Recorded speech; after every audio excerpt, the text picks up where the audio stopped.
and welcome to Building Your T-Shirt Empire. My name is Cole, and with me, as always, is Gavin. This week, we have an awesome new person to speak with. It's Matt Marcotte from Every Business on the Planet. Matt has been doing some incredible stuff with Screenprint GPT. He works inside of Printavo. He has a new project called Stream. And there's just a lot of opportunities to pick his brain on not only AI and software and things like that, but also how he's helping the network work together to increase everyone's sales. So, Matt, thanks so much for being on. Give us kind of a quick introduction into what it is you're working on nowadays. Yeah, hey, thank you so much. Really excited to be here with you guys. Definitely know you both in the industry and appreciate what y'all are doing and helping bring to the industry as well. So, kind of like you alluded to, Matt Marcotte, right? Doing a couple different things. Like I said, I do work full time with Printavo as an implementation manager. And when I took that job, it kind of really opened up some opportunity and things I was looking at when it came to software and a different muscle that I had not really ever worked on before, right? I've run print shops, had never really been on the software side of things. And right around the same time I joined Printavo, I started working with some business partners on another software that we were building. So going on almost 5 years now, we've been working on this thing called Stream. Originally, it was actually called DecoFlow. DecoFlow is now actually the name of that company that my two business partners and I own. And then Stream is one of the products within that company. So what Stream is and what we're launching here is a platform. Think of it like rideshare, but for direct-to-film transfers, right? We're seeing a lot of online forums, Facebook, which I have a lot of opinions about Facebook, but a lot of people going to Facebook and they're in need, right? They're in need of, okay, I'm looking for these transfers, and there's nothing wrong with the heavy hitters. I'm close friends and fans of Supercolor, Howard. I don't know the people at Ninja, but they seem great. Big fan of whatever he's doing. I think it's important to take care of the industry and to be those big guys too. But what we're seeing is that there's also a small market, right? There's people that go to the DTF Expo or go to the DAX shows, and they're buying these DTF units, and they can produce. They might not have the ad spend availability as those other big players have, right? So people are going into Facebook forums and they're asking who can do these jobs. And then the shops are kind of like begging for attention in that spot to try to get that job and land that job, right? Mm-hmm. Then it turns into a bit of a price war. Well, I'll do it for 10 cents cheaper. Well, I'll do it for 20 cents cheaper. And it turns into that classic race to the bottom. But we always hate that. We see it already with screen printing, right? So what we've created is a platform where there's two user types. I need transfers. I can make transfers, right? And so right now we're in a closed beta with a few dozen shops. It's working great. We're going into public beta here within the next week or two. And really, it's as simple as that. If you need to order transfers, you'll go on, you'll upload your arts. We'll kind of tell you what the resolution is. You can let us know how many you need. You click purchase and you buy right then. You put your credit card in, you buy right then. It will then open up to a 50-mile radius of where the shipping back to, with the transfers are going to ship back to. So it'll actually go to your local market. So if you're bringing them back to you, it's going to go to your local market. If you're shipping them across the country, you can go to that local market or choose your local market, and it'll go to them. It'll ping everybody that's the other user type that said, I can do DTF transfers. They'll create a free account. They'll agree to the terms and conditions and quality. It's a lot of what we've been testing for the last couple of weeks of making sure the quality coming in from different shops are good. So they'll make sure they can agree to all those terms and conditions. Once they print them and ship them, once it shows it's tracked and shipping, we release the funds to that shop, letting them get paid right then. It'll then get delivered back to the actual user who's going to heat press them on whatever they're going to do. Mm-hmm. To make sure the work doesn't like stay in the stream too long, every 15 minutes, if it's not picked up by somebody in that 50-mile radius, it opens up another 50. And so on until it becomes a full country radius to assure someone's going to pick that job up for you and get it produced. We're trying to make sure it stays within that closer radius to guarantee if they ship it later that day or the next day, then you get it sooner, right? Working with some of those other big companies too to kind of be an insurance policy to maybe have some of those big guys actually help scoop work up if it goes too long in that process too.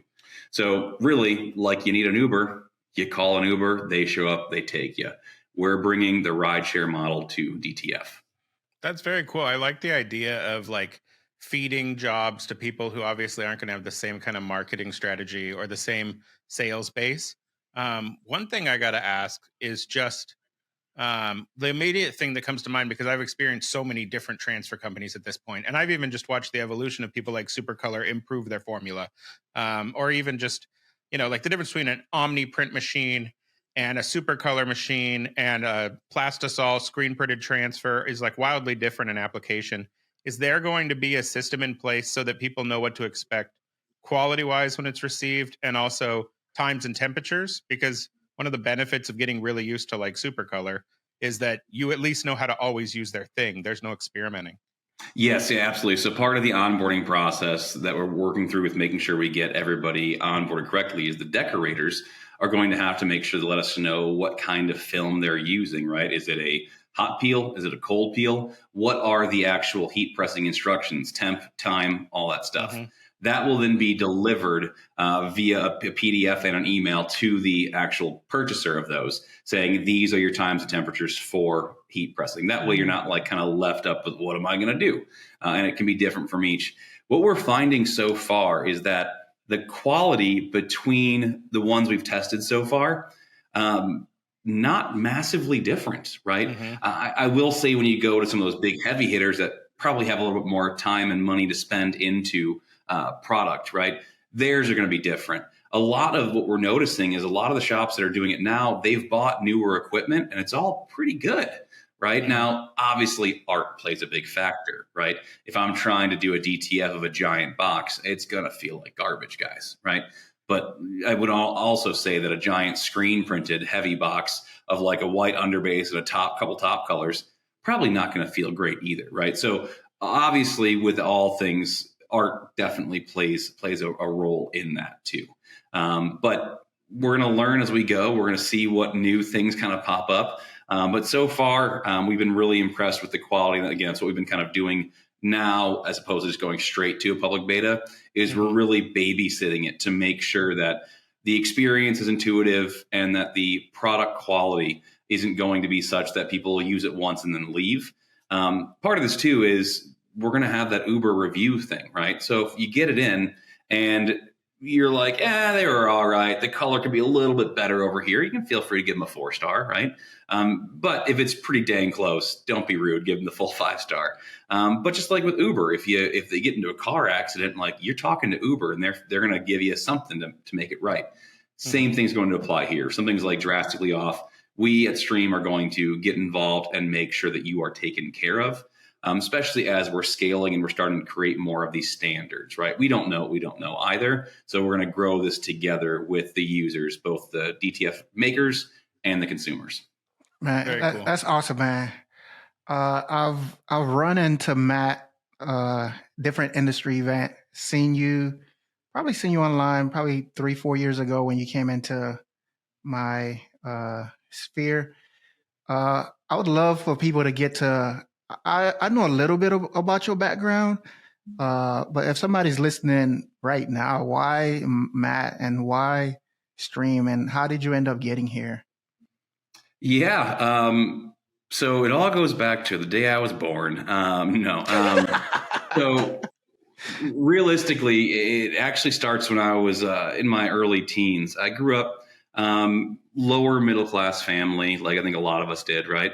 And just trying to be cool, trying to fit in, and couldn't afford the band t-shirts that I wanted. And so I started using bleach and tape and spray and kind of like making t-shirts and making shirts that I thought were cool. Nice. And then started getting into screen printing in my early teens too. Literally had tinfoil over my windows to block the sunlight getting in my bedroom. Had a yellow bug light that made my room a dark room. Would expose with like a big old halogen bulb, take it to the bathroom in the shower, and reclaim the screens that way. I started off young because I was really into the idea of making my own stuff that I thought was cool for me, and kind of ignoring not being able to buy what everybody else was saying was cool, right? Going into high school, got into being in bands like a lot of us did, started making my own merch for the bands I was in, and then went to college and was all like cocky, like I've been screen printing for years. I'm going to take screen printing, right? So focused as a major at Bachelor's in Science in Instructional Design. I love teaching. I love learning. I love the learning psychology, using technology to help learning, and then focus on a double minor in serigraphy and graphic design. So went into serigraphy courses like, I'm a screen printer already. I print apparel all the time, to fine art, flat stock, real artists, right? Yeah. And got my ass handed to me. Was like, I'm an idiot. I don't know anything. And then ended up spending 5 years in college and taking 5 years of screen printing classes in there as well. The professor, Susan Chakowski, probably one of the most influential people in my entire life. I owe so much of my career to her. She was a master printer for Roy Lichtenstein. For those of you art nerds out there, you know who that is. Yeah. So for those of you who don't, if you've ever seen those big exaggerated, like comic book looking things, those giant halftones, that's Roy Lichtenstein. So she was a master printer for him for quite some time. And she saw something special in doofy me, and took it upon herself to really, really help me. And so really got a whole different appreciation for the art of serigraphy, understanding a lot more about color theory, understanding much higher resolution, and poster printing. No offense to everybody that's a screen printer. I'm a screen printer too. A high-end poster printer is better than the best t-shirt printer out there. It's a different game to play. Right? You've got a very forgiving substrate on apparel. You don't when it comes to flat stock, right? You want to print a 10 color t-shirt, it's around a big press once. You want to print a 10 color poster, it's one color, let it dry, one color, let it dry. That means it's a register it every single time. It's a whole different ballpark. So learned a lot in that time. Toured with some buddies' bands, doing merch, selling screen printed posters and apparel. And then ended up hitting a spot where I'm like out of college and okay, I've toured a good part of the country, some friends' bands, had a lot of fun. I got to get a real job. Like I just did the whole college thing. Like I gotta go do something. So I ended up getting a job at working in sales, customer service and sales at a large screen printing operation that was all contract. 8 autos. When I started, it was 8 autos and 2 manuals, and I want to say 12 heads of embroidery. They were actually doing a job for the Teenage Mutant Ninja Turtles through, I don't know who it was, through one of the different licensees. And I was like month 2 in, I'd already taken over the biggest accounts, printing for Threadless. I was the liaison for Threadless, Warner Brothers, some of these other bigger accounts. And they were having an issue with a water-based print that was like 10,000 shirts, and it was just closing up. They were having issues. Mm-hmm. This is talking 2010, there wasn't necessarily as much help as there is now with water-based printing, right? So I just go to Walgreens, get some glycerin, go back out to the back of the print shop and put a drop or 2 of glycerin into the screen. And they printed the next like 3,000 shirts with no issues. I thought I was helping. Unfortunately, that helping led to them canning the production manager that was there at the time. Oh, I was literally just trying to help, and they threw me into that seat. Yeah. So I'm like 23 and just took someone's job who'd been there for like 15 years. Him and I made amends. He actually runs another great shop. He's a fantastic human. I think it was better for him to actually leave that shop too. It kind of opened up his opportunities. And I immediately was thrown to the wolves though. I had, there was at the time like 80 employees. And I'll be honest with you guys, they immediately stopped speaking English just like that, because the new young college graduate just took their buddy's job. Right. So I was thrown to the wolves. And I spent the next 6 years there, 5 years there, working my butt off, gaining their respect the hard way, the right way, getting in the trenches, doing it, learning from them, teaching them, building processes, making it sustainable, being a production manager and an operations manager and actually learning it the hard way. Right. Hit a spot where I kind of felt I was ceiling there. And I also want to give a shout out to, Humberto from M&R. I don't know if you guys know who Humberto is, but he was the M&R rep that would come into the shop I was at. I was one of the first shops to try out M&R's eye image. It was called the eye screen. It was an up and down unit. We nicknamed it the eye scream because we never got it to work. Alex Mammoser, who worked at M&R at the time, who was like living at that shop for like 6 months trying to make it go. So him and I met around 2010, 2011, and we're like futzing with this thing way back then to try to get direct to screen from M&R to work. But a couple of people at M&R, Umberto, the former owner, Rich Hoffman, they'd always pull me aside and be like, dude, you're too good for this place. You got to move up, get out of here. Like, get out of the burbs. Like, come on, you got to go. And it was 8 auto, 6 manual, like 40 heads of embroidery at the time, and a laser. Like we had grown. It was big, 2 shifts.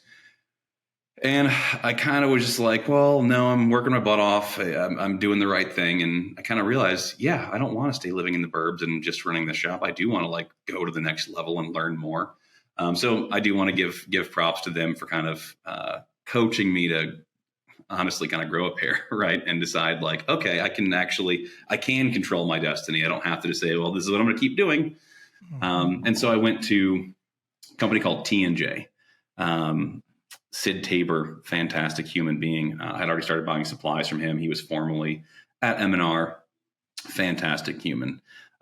He hired me as a salesperson, and I told him I didn't want to do sales. And he's like, great, I don't want you to do sales. I want you to be the nerd that you are. And I was like, thank you, I think. And he was right. I spent the next handful of years traveling the Midwest and just going to every single print shop I either drove past or found online or whatever database we had. And I would just kind of walk in and offer my help and ask if they needed anything. And oftentimes was told like, I've been printing longer than you've been alive, get out of the shop. Right. And then maybe 3 times later of me showing up, they'd be like, all right, hotshot, how about this? And then I'd be able to solve that. And it would slowly start to grow until I had a really good book of business. And unfortunately, Sid Tabor found out that he had brain cancer and had to rapidly find a replacement within 48 hours. Gentleman named Dave Eggers took over, and Sid fought the good fight, went into brain surgery, went into a whole bunch of different chemo. Unfortunately, he did lose the battle to cancer, as many do. So spent years at T&J. I don't know if you guys know who Multicraft Daddy is, but that's Dave Eggers, right? So he kind of came in, didn't know anything about the screen printing industry, and was now my boss. So I gave him a good hard time. Was kind of like, I don't know you, get out of my way. That's why him and I got along. So he was like, all right, I like you. You don't seem to care. Okay. And so we get along great. Taught him a lot. I learned a lot about business from him as well. During that time, I had also decided I want to start my own screen printing shop. I was doing gig posters for local bands and for different venues here in Chicago. We made our own flat top vacuum bed. Started doing that. One of my best friends for most of my life now, his name is Mike. He was helping me. We were printing posters literally in his garage. And like it got so bad one summer that like all 100 poster prints we delivered to the Metro had like 1 or 2 mosquitoes in the ink. Just because we were like printing in his garage, and like it's just like we got to get a real shop. We can't keep turning bugs in. So we grew the shop out. He runs the shop. He's co-owner in it.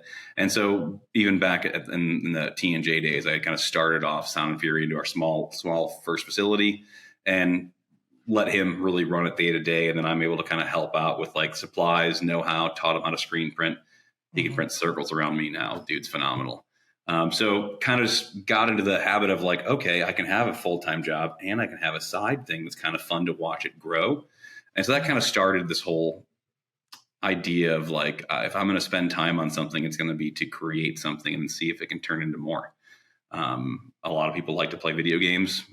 That's awesome. A lot of people like to take up different hobbies. My hobby is kind of like, all right, let's learn something new and try to make a business out of it and see what happens. Just because why not? Right. So yeah, ended up working in sales and consulting for years at T&J.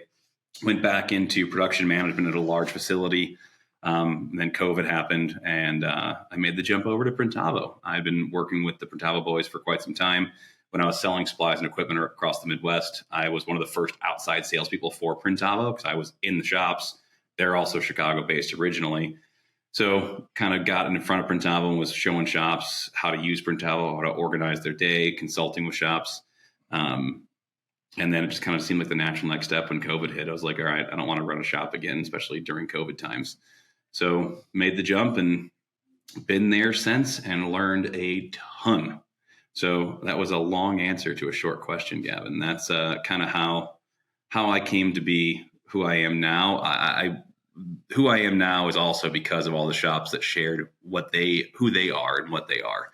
I've been in easily at least 700 print shops physically across my career. And then with Printavo, getting to work with thousands of shops remotely as well.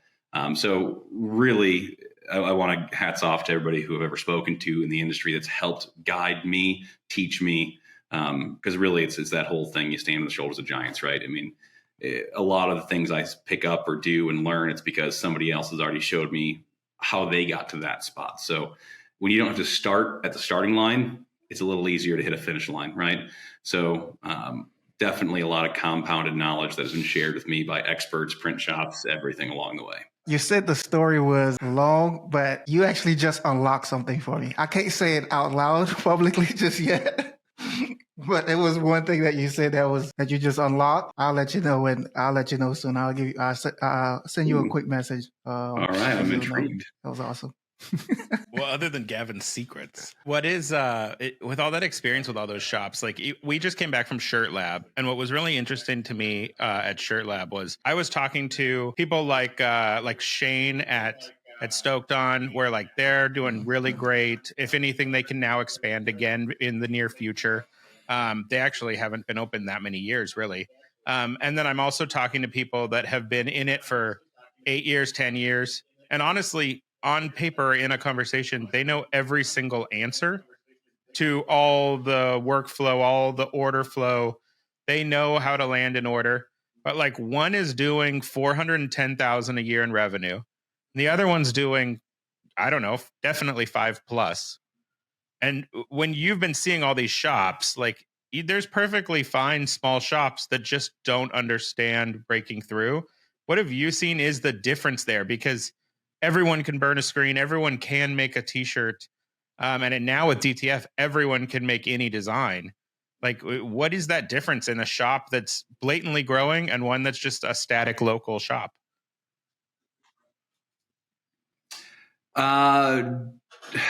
Easy answer there is managing, right? So managing process, expectations, ideas, potential. One thing that I think I see people getting caught up in a little too much that oftentimes drives the bus into the ravine as opposed to just down the road is the idea that you have to grow, right? Mm-hmm. Growth it can mean a lot of different things. I think for a lot of shops, they like to try to look at their peers, look at who they admire and respect, and they say, well, this person seems to be doing financially great. They drive a nice car. They've got 4 autos. So I've only got 1. Okay, I got to get to 4 and then I'll be happy. No, false. You'll be happy when you set your expectations for what you want your business to do and you create a model that is sustainable and actually has profit for you. It doesn't mean you need to keep growing the size of your business or necessarily even massively have bigger amount of sales year over year, right? If you have a decently static line of sales where every year you hit the same number, but every year you spend less to get it, well, that's more profit, right? If you're getting better at what you're doing. So the biggest thing that I've noticed is the shops that either are big and doing well or small are doing well is because they actually have a plan and a process and they actually understand what they're trying to do in their business. And it's not always just chasing what some people's perception of growth might be. Mm-hmm. Obviously, we all want to make more money. And oftentimes that might be if we do open up our scale and our scalability. But I've heard so many consultants say it, and I will agree that sometimes some of the happiest shop owners I've seen are usually under 3 automatics, right? Now, don't get me wrong. I've known plenty of shop owners that own like the massive shops, and they seem pretty happy too. There's a lot of space between that 3 auto to like the 20 auto, right? Mm-hmm. So it's just a matter of what lifestyle do you want as a business owner? What culture do you want to create in the business that you own? And then how do you fill your cup? Not just how do you fill your wallet? How do you fill your cup, right? So what actually what makes you feel good about what you're doing? Like if you're finding yourself printing in a niche that like you don't care about, it kind of like kills your soul to go outside and you look at your press and be like, okay, don't care. Right. So align who you are with what you are and what you want to do and go after that. Don't be afraid to go after it and start to print stuff you like to do. Sometimes that alone can mean growth. You've grown into printing stuff that you like. Maybe you're not filling your pocketbook as much as you'd like, but your cup's being filled and your pocketbook's being taken care of too, right? So it's just a matter of figuring out who you are and what you really want and then managing it. That's the biggest thing I think I've seen in the shops is the reactive people, they're not managing it. It doesn't matter if they're small or big. And I've seen successful shops that are small and shops that are big and medium sizes, right? It's just a matter of managing expectations, the process, the culture, and knowing what your growth as a person is, not just your growth as a business. Yeah. Yeah. I could appreciate that answer. I consider myself to be a manager. That's really what I bring to the table. And a lot of time folks, they just don't give that the value that it requires, right? Especially in a business setting. Cause I remember this conversation I had with another shop owner, and shop owners like running around, business is growing, but it's complete chaos. And they was literally about to kill themselves because they're trying to chase everything. And I'm coming in just like, yeah, there's not a strategy here to run the business. That's not a strategy you don't have a purpose for your life. Where is the end goal? What it is that you personally getting out of this?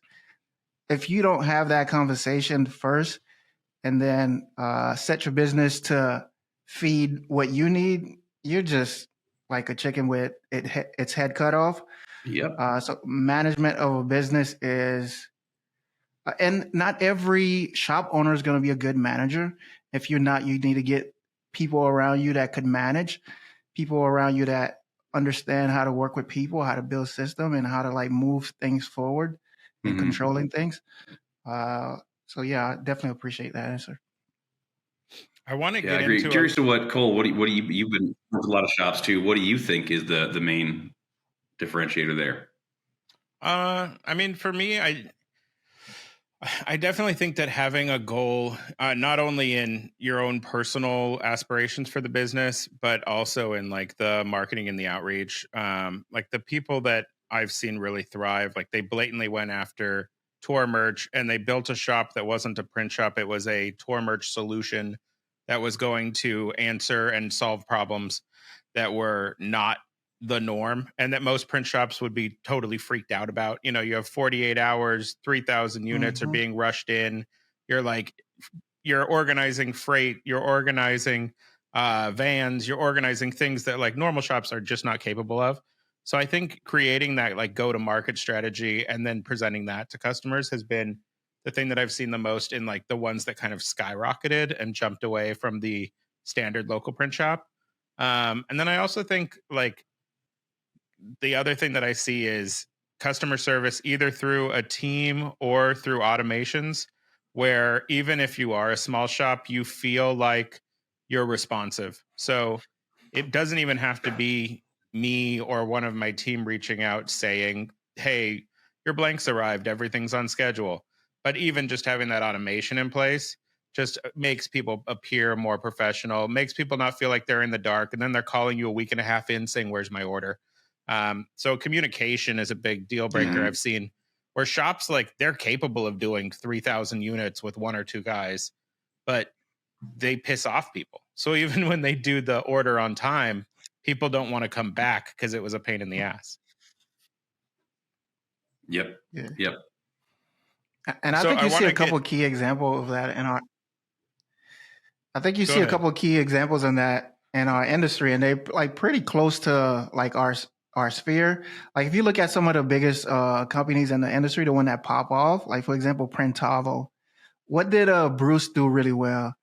He communicated really well, in my opinion, from outside looking in, right? And a lot of us know Ryan Moore. He communicated really well, so that was his superpower. I actually think being a great communicator is the true unlock of like even if you're a great manager, you're still gonna have a cap because you're not able to pass the message out to the public, but people that could communicate really well, they're charismatic and stuff like that is like, you could grow a business just by communicating clear and well. Amen. And two great examples, the two guys I look up to for that exact reason, their communication style, how they are with people, their culture building abilities, that for both of them seems like it is natural. I know they both have put a lot of work into it, but that's how good it is. It seems natural. Yeah, both of them I've known, I mean, Ryan at least 10 years and Bruce kind of close to that long. And even being around them for long periods of time, I have never seen them mad. Maybe you can tell me about a stressed out Bruce working with him, but I don't see them snapping or stressed or storming off. They're so even handed in their communication with employees, with customers. It is truly a superpower watching them deal with like their day to day. They're always Bruce grinding, is a Boy but they Scout, for don't the seem record, stressed through out. and through. Yeah. It's Yeah, amazing. he's Bruce is at my wedding. I've tried to get him drunk. I've gotten him drunk. He is always that same Boy Scout at every moment, always. And it's like, how? Like, let me shake like a little like out of you. Nothing. He is just who, when you talk to Bruce for 5 minutes, that is who Bruce truly is. He's one of the few examples in my life where I'm like, this dude is as pure of a human as I think it gets. Which is almost annoying. You're like, just don't be perfect. But he works hard. He deserves it. He's a great guy. So I want to definitely get into some of the AI stuff because you made a mark in the industry with Screenprint GPT. And I want to hear about like what your goal with that is, but also where you see some of the future for print shops. So let's get into that. Like, what is the general overview of Screenprint GPT? And what is the goal behind it? Yeah, absolutely. Thank you. So another one of the things that I'm lucky enough to be working on is screenprintgpt.com. And this was also, it's kind of funny. This started on accident, if I can be honest with you guys. What I have been doing for a long time is working with Chat GPT since it came out, like within the first like month or so, right? I was on Chat GPT when it was still an infant. It could barely do anything. And I've been utilizing every single day since they released it. And I was one of the probably millions of super nerds watching the OpenAI Dev Day when they announced that they were offering the ability to create custom GPTs.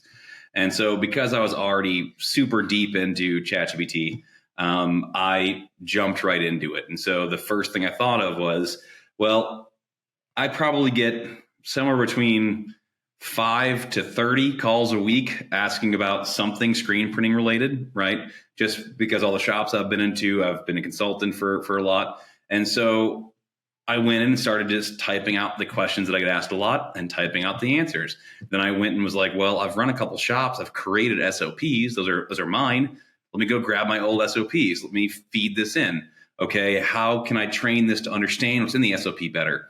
And I went into a rabbit hole of just kind of like exciting new frontier and was just feeding the beast and then talking to it and then fixing it, then talking to it, then fixing it.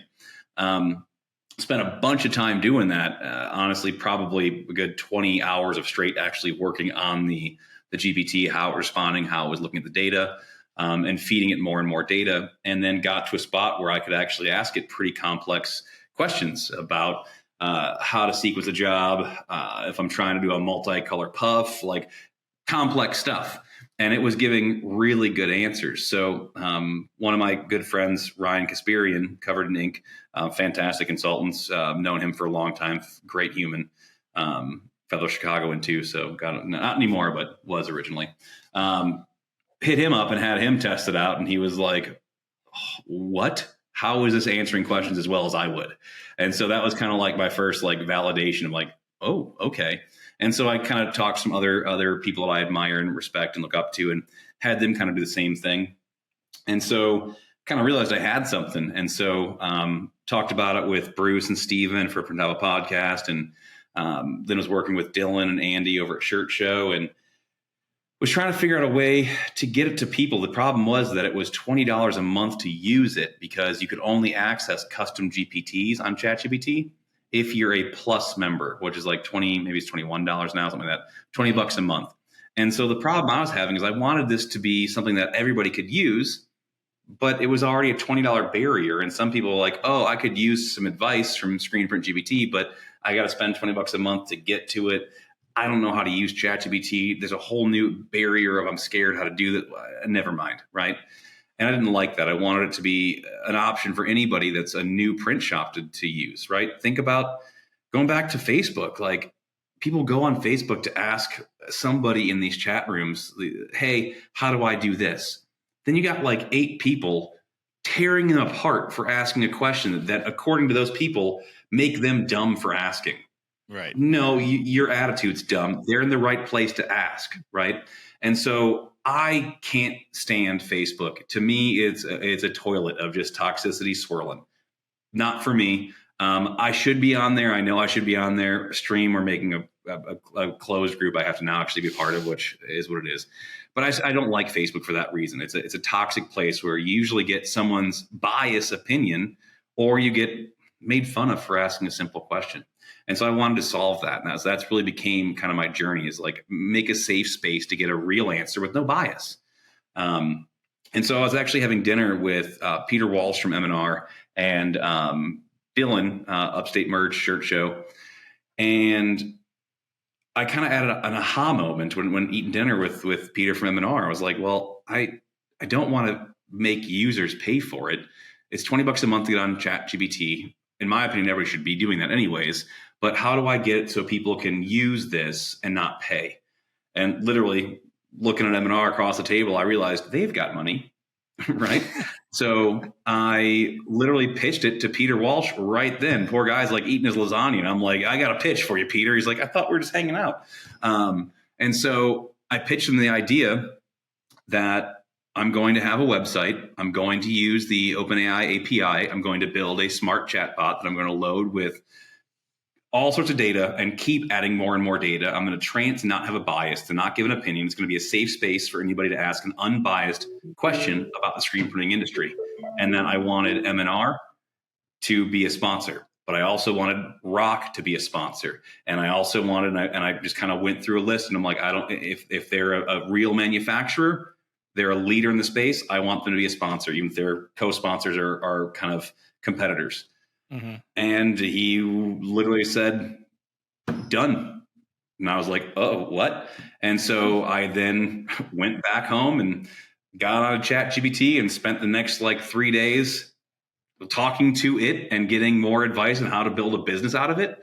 And then used it to actually build the pitch decks that I then created.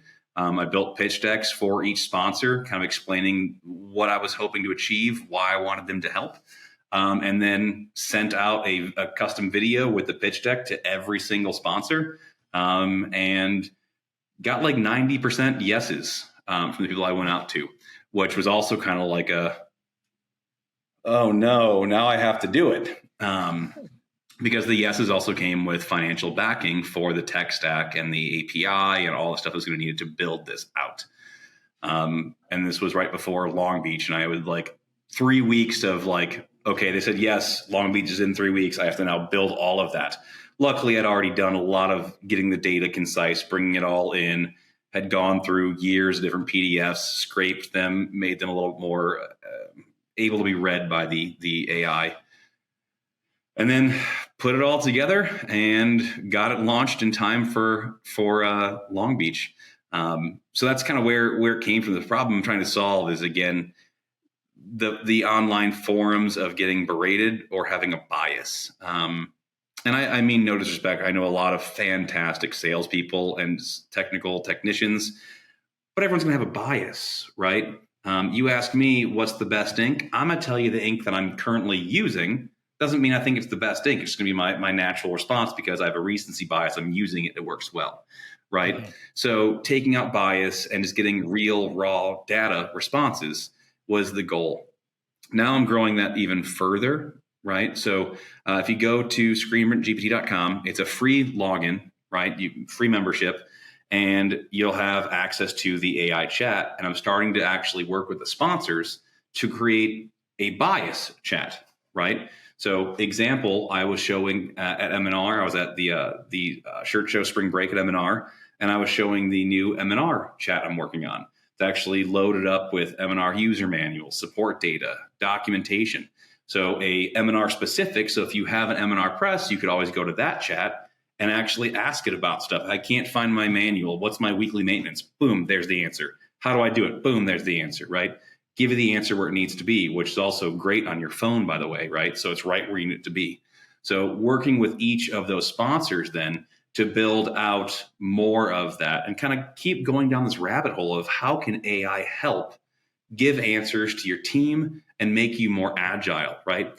And also support you in your business. We were talking about all these business decisions you have to make at a print shop, right? You're accidentally a business person sometimes, right? You can also use Screenprint GPT for, hey, help me create a marketing structure for my Instagram social ads for this month. Help me create a sale for this. Help me create a pitch for that, right? And it already understands screen printing at a whole. And in every side-by-side test that I do of standard ChatGPT versus Screenprint GPT, it always kicks its butt, right? And I am frequently excited when I have people that online can sometimes be naysayers, literally DM me, be like, dude, just side-by-side, and yeah, yours was better. And they were like trying to go prove it wrong. So it gets smarter, it's learning. So the current iteration, to your question, Cole, is growing that out, right? Getting it to be more. And I'm also adding in more tools. It's not just going to be only the AI chat. I now have 2 other free tools that are on there, and I'm going to keep building those tools out. We all see print shops that struggle with different things. So I'm trying to create free solutions for those different struggles. The 2 that are currently on there is one is a calculator, right? So if you want to have on your website a space where someone can be like, cool, I don't really want to quote, I just want to roughly know your pricing. You can just tell them, okay, what are you looking for? A basic tee, a premium tee, a hoodie, how many color first location, how many color second location, rough estimate, there's a dollar amount, right? So kind of get some of the people who are quoting you, at least at my shops happens, right? We get an email, they're not really looking for a quote, they're pricing us out. So now I got to spend 5 minutes doing something for them that I'll never see again. That happens over and over again. So I created this little calculator online using ChatGPT, right? It helped me code and do that.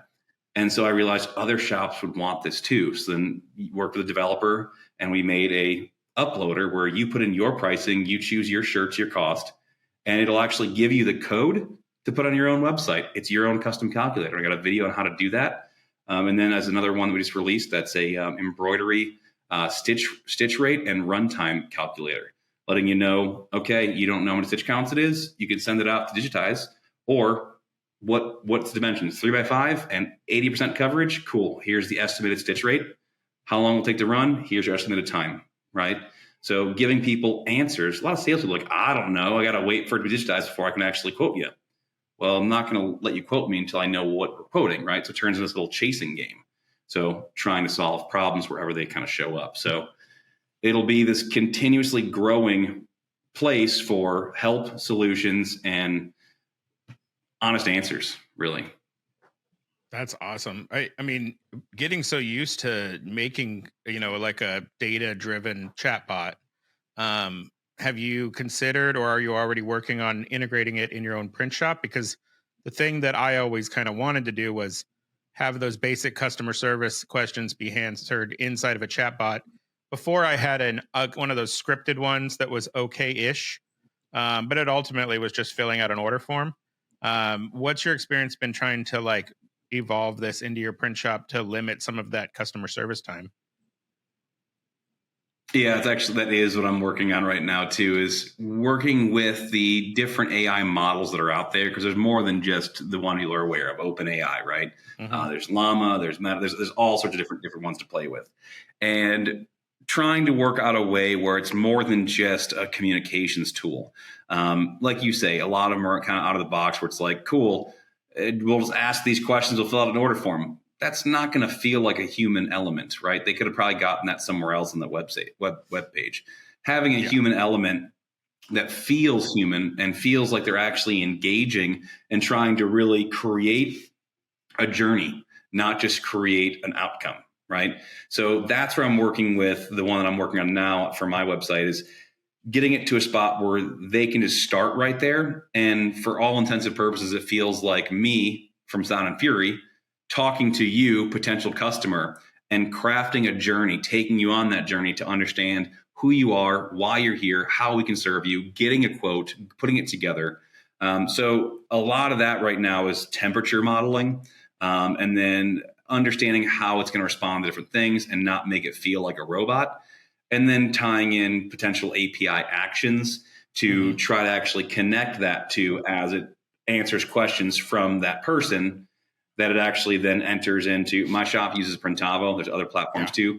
My shop uses Printavo, be able to actually generate a quote and start to fill in the answers on that and not just make it feel like a form entry bot, right? Right. To really try to automate that process, craft the journey, make an experience, and save some time in the process of automating that process. So once I have it where I'm good with it, I will definitely be posting it onto my website and then asking you guys to go beat it up, asking some people to go beat it up and kind of case test it out. I do think that AI chats, and this is going to be a little bit of a wild jump here, but I might be crazy. I think AI chats are going to take over websites in the next 5 years. I don't believe having multiple pages on a website is going to be something that we see much more a couple of years in the future. I think it's going to be a lot more AI driven of, okay, what are you trying to do? And just have maybe a button, this, that, and it just takes you where you got to go. And it helps you achieve your outcome faster, and AI conversations to get that data.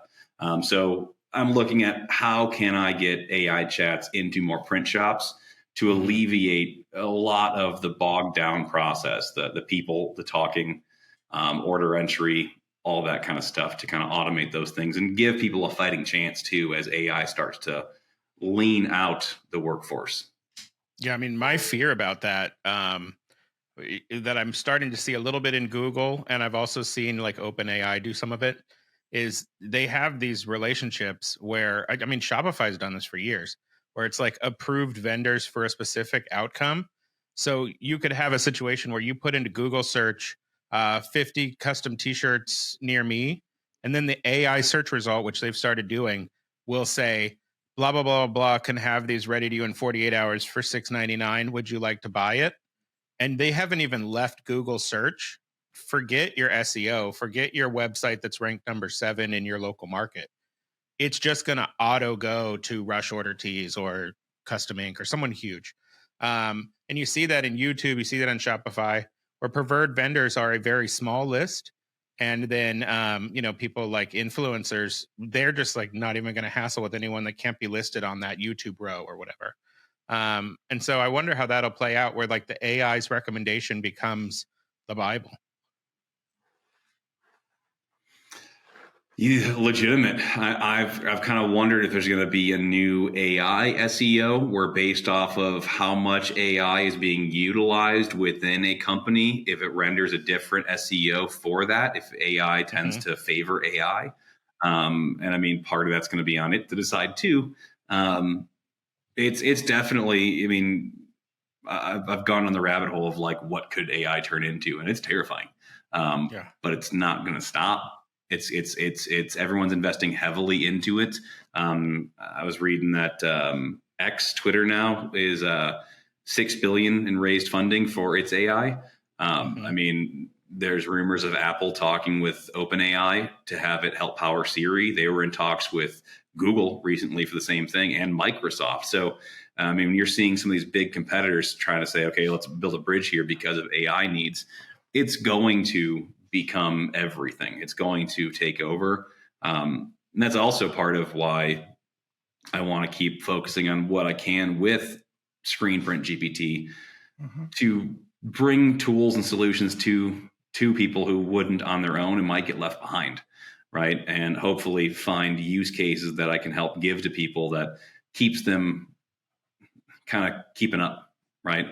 And what that fully means, I don't even know. Well, we're going to discover it together as AI keeps evolving and the singularity keeps getting crazier. Yeah.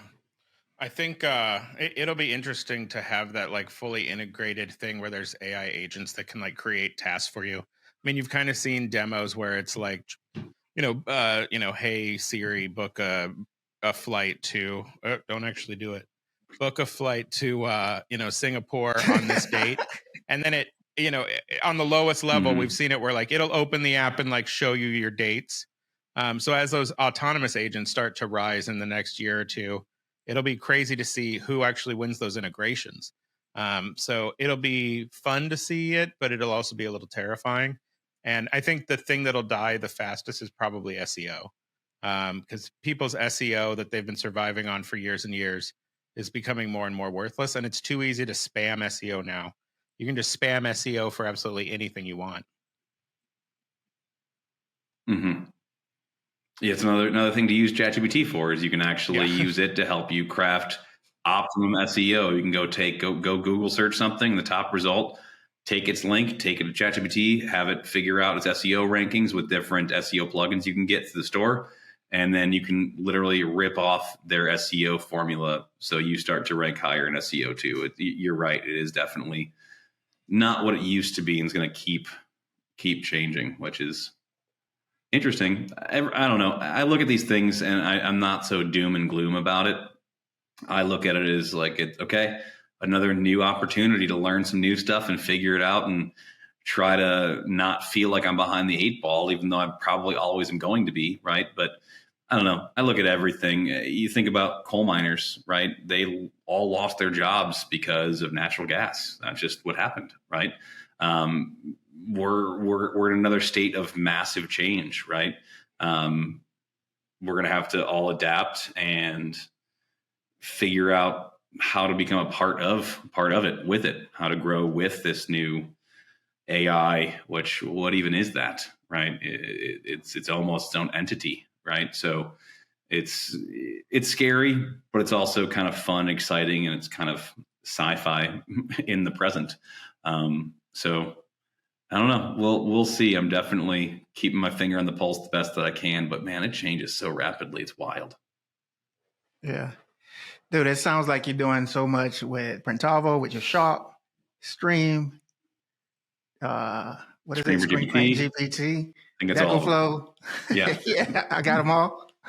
I think so. Because DecoFlow also has Check-In, which is a monthly recurring revenue software solution that we have that's a plugin for Printavo. And then we've got PressFlow, which is a free product we've released. So yeah, we got a couple things out there. Yeah. So question, where does most of your energy go and what's next for Matt? Most of my energy tries to stay with me to give to my family. Wife, two beautiful stepkids. So I try to hold the energy for them as much as I can. But other than that, I got a full-time job at Printavo and I love it. It's honestly, I get to nerd out and help shops build process. So help their Printavo process, talk about why they're doing it, how they're doing it, introduce third-party automation platforms. I get to take a shop and kind of like help bring them to the modern state of what a print shop should be with its tech stack. And that's really rewarding, super rewarding, which is why people have asked, like, well, why don't you just leave Printavo and go chase these other things? Like, because this fills my cup. This is a lot of fun. And I've learned so much from my peers, from Bruce, from shops. What's next for me? Honestly, it's, I don't know. Like I said, my hobby's kind of turned into creating things and seeing where it goes. So I guess what's next is seeing where something goes. I mean, yeah, I don't know. In an ideal world, Stream blows up and that becomes where I have to start shifting focus on, which I love Printavo. I'd never like just leave Printavo. There'd always be a relationship and opportunity for work there. Too good of a platform, too good of a business, too good of people for me to ever just leave. But really what's next is just me continuously trying to adapt, learn, grow, teach every single day. So I don't really know where it's funny. I don't have my 5 year. My 5 year is just to make sure that I'm 5 years better than I am right now. Which is, as long as every day I wake up and I'm willing to learn, I think we're always going to be better in 5 years. Right. So I don't know what's next. What's next for you though, Gavin? I want to know that. I think Cole and I, we spoke about that offline, in the process of making a major move right now, like literally a move. So doing that. Nice. Obviously, keep on building my venture, Seps.io, building Mm-hmm. that up. Uh, it's actually, I actually try to challenge myself to stay focused, because there are, ways to get distracted. So stay focused. Even when the times are hard, even when other craziness is going on, try to stay as even as possible. So that's what my mind is. Um, let's see. I think I am starting to get a little bit distracted, honestly. I feel that. I mean, I think we probably all have a little bit of ADHD, right? Yeah. I think that's part of what makes entrepreneurs entrepreneurial. Um, that is a hard one. Do you have any like tips or tricks that you find helps you kind of like clear the brain fog or kind of like diminish some of those side paths your brain goes on? Do you have any tips or tricks that you like to kind of help stay focused? I think just my personality is like that, right? My personality is always just I don't do well juggling a bunch of things. So I know that's like it's already a disadvantage to try to juggle a bunch of things. So that's that's the trick. Just for example, like my wife, she'll be cooking, taking care of the kids, have her laptop open, try to do something. I'm like, are you crazy? I'm just gonna write this one email, and this email is probably gonna take me like 20 minutes, and I'm good. That's a win for me.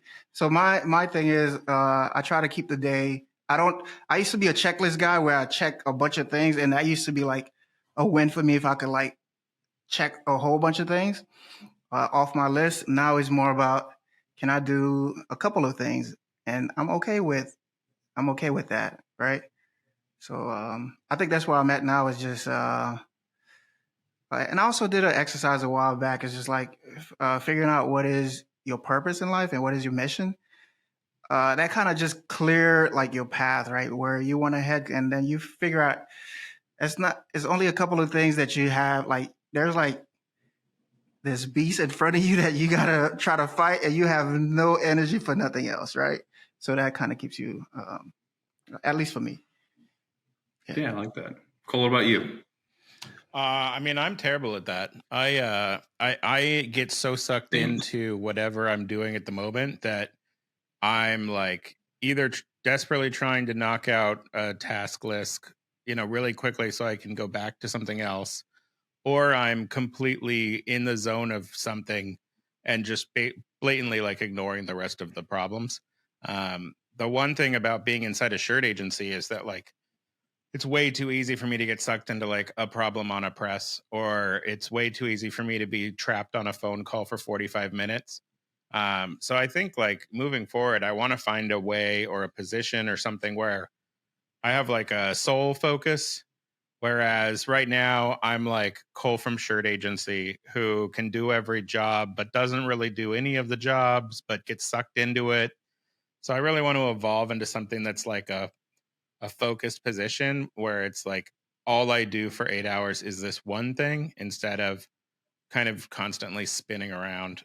So that's kind of my new goal is to Do you think you'll stop be happy spinning. doing that though? Sometimes I kind of think like I think the same thing about me, but then I kind of wonder like if we actually it'd be like if the dog caught the car, like is Yeah. it actually catching the car they want or is it the chase? I almost worry like if I ever find that like settle down spot, will I just make it more hectic again? Because is that really what the real appeal? Which seems terrifying to admit out loud, but like it kind of almost seems like that's what I do to myself intentionally because it does get outcomes. It just means I like to make myself have to do too many things at once. I'm like Gavin's wife, where I'm like Yeah. making dinner, I got the computer, I'm on a Zoom call over here, like doing all that, and it's chaotic, but like I keep making it happen that way, right? So I almost wonder, Cole, like if you hit that spot where you can focus for Yeah. 8 hours a day, will you, or will you still kind of? I don't know. I mean, I'd want to focus in a field. It wouldn't mean that I would coast like I wouldn't do much. It would mean like Like, for Oh, of example, course. like I land a $30,000 order, right? I would love to have my focus the next morning be, let's find a whole nother $30,000 order.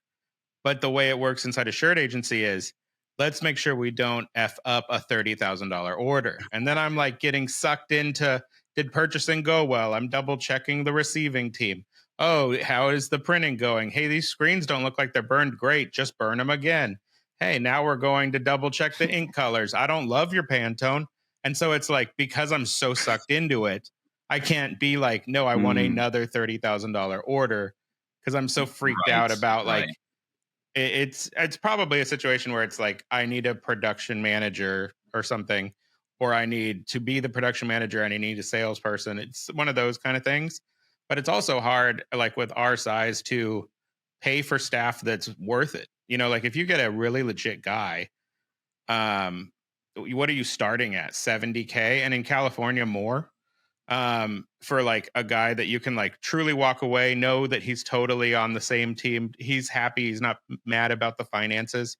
You're like starting at 70K, and then you're like, okay, so does that grow the business 350 $40,000? Because by the time you're paying his salary and you're cutting out all your margin and stuff, it's like, does the business grow 400K by adding a guy who's worth 70K? So like that math has always kind of tripped me up. Depends if you go chase those $30,000 orders again. You keep Right, chasing yeah. those, then it will. If you don't, Then I actually have to pay for it. Yeah. right. Yeah. I think entrepreneurship is just, you get tired. Entrepreneurship is tiring if you do it for a long time. Because I remember I came from like a corporate thing, and for a decade, I've never had to worry about a paycheck. Like every 2 weeks, I would get a solid paycheck.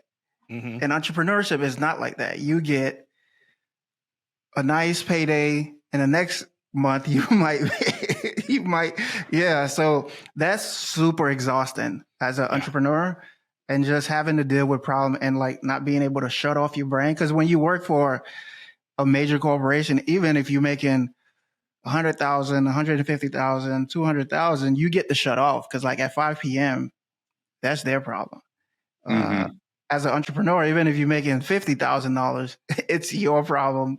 Right. And I don't know, maybe, I mean, I still have a full-time job. I don't shut off at 5, but that's partially more me and my role. And I think a lot of shops, though, a lot of businesses, the idea of being able to shut off has kind of gone away in the modern workday a little bit, which is a bummer too. That's kind of the like you said, that's the exchange you get for being an entrepreneur is like, you hear people say like, I want to have my own job so I can set my own hours. Like, to what, daytime? Like you're not going to be able to set your own. You work for yourself. You're always working. So there is a bit of an exchange there of what's really valuable to you. And honestly, I've met a lot of business owners and shop owners that I think they would be happier if they were just running somebody else's shop. I think they should stop pretending to play business person, just go be a great production manager, great operations manager, great salesperson. And I think that some people think that's a negative, like they're downgrading.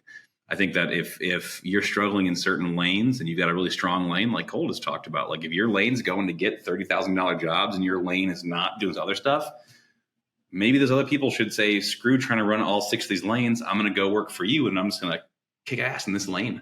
And I think that people are almost afraid to do that sometimes, which it shouldn't be. Yeah, man, we could talk all day. I know Cole's got a call he's got to go take. Matt, tell everybody about, just recap what Stream is. How could folks get in touch with you? Like, absolutely. What's the contact info? Best way to keep in touch with everything that I'm working on is to follow me on Instagram. Shameless plug there. So marcotte.ink, INK. On Instagram, you're going to be able to see everything about DecoFlow, my updates with Stream, any updates with Screenprint GPT, where I'm traveling in the country for Printavo, what Sound and Fury is up to. So that's the best place to keep in touch. To learn more about Stream, go to dtf.stream. Just that, dtf.stream. That'll take you to the landing page. Right now, you can sign up to be on the launch access day. So it's just sign up to be on the list. So once we launch it, you can be notified. And definitely go make a free membership with screenprintgpt.com. Start playing with the AI. Feel free to hit me up, DM me anytime on marcotte.ink with industry questions, ideas, problems you have that I can kind of maybe help make solutions for. You want to go far, go together. So let's all go together as far as we can. So Marcotte.inc is the best place to reach out. Awesome. Well, thanks so much again, Matt. Everybody, thanks for listening. Please like, subscribe, and tell your mom about us. And we'll see you next time. Bye.